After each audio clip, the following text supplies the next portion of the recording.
Have you ever heard a floorboard creak in an empty house? Maybe you saw a shadow dart just at the edge of your vision. For many, these are not just tricks of the light or sounds of an old building settling.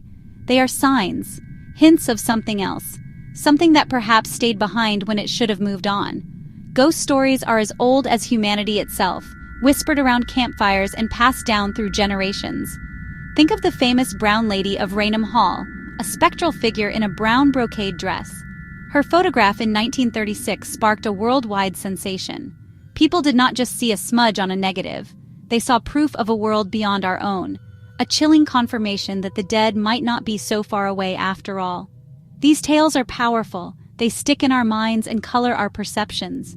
It is what makes us lean in closer when someone says, "Let me tell you what happened to me last night." We want to believe, or at least be thrilled by the possibility. Your brain is a fantastic storyteller.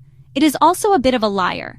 It works tirelessly to make sense of the world, taking in billions of bits of information every second. In that groggy state between sleep and full awareness, you might experience a hypnopompic hallucination. You might see a figure in the corner. You might hear your name whispered. It feels real, but it is your brain's dream machinery not yet off. A private ghost show, staged just for you. This is not madness. It is a perfectly normal brain glitch.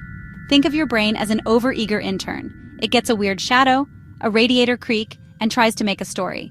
Shadow in a dark room? Must be a person, a spooky person. In darkness or silence, the brain gets bored and generates stimuli. Scientists call this the Ganzfeld effect. Peripheral cells detect motion but lack detail, so a flicker at the edge becomes at first a person or animal. By the time you look, it is gone. Often it is a curtain or a change in light, and your brain jumps to the scariest conclusion. Imagine a strange, unnerving pressure in your chest, a dread from nowhere. Your eyeballs might even vibrate, making apparitions at the edge of sight. What if that presence was a sound so low you cannot hear it? Infrasound. Researcher Vic Tandy saw a gray apparition. His fencing foil vibrated wildly. He traced it to a ventilation fan. The fan emitted 18.98 Hz, near the resonant frequency of the human eyeball, distorting vision into a gray ghost. Fan off, haunting over. Piped infrasound increased chills, anxiety, and sensed presence, without anyone hearing a thing. Wind through chimneys, distant traffic, rumbling pipes, even weather can make places feel haunted. A place is not necessarily haunted by a spirit, it might just be acoustically weird. Sometimes the ghost is in the air itself. Thought experiment. I take you to a creaky building and say it is a renovated office. Drafts and noises? You dismiss them. Same building, but now I say it is an abandoned asylum. Suddenly every creak is a footstep, every draft an icy touch. Nothing changed but the story. This is suggestion. Psychologists call it a perceptual set, a predisposition to perceive in line with expectations. In a theater study, the group told it was haunted reported more presences and shadows than the renovation group. Ghost tours curate your senses. A bride jumped there. People feel a hand here. Your brain, primed, finds what it expects. The suggestion creates the experience. The story becomes a self-fulfilling prophecy. This is not gullibility, it is humanity. We connect, we trust, and our minds fill in the gaps. Have you seen a dragon in clouds or a face in wood?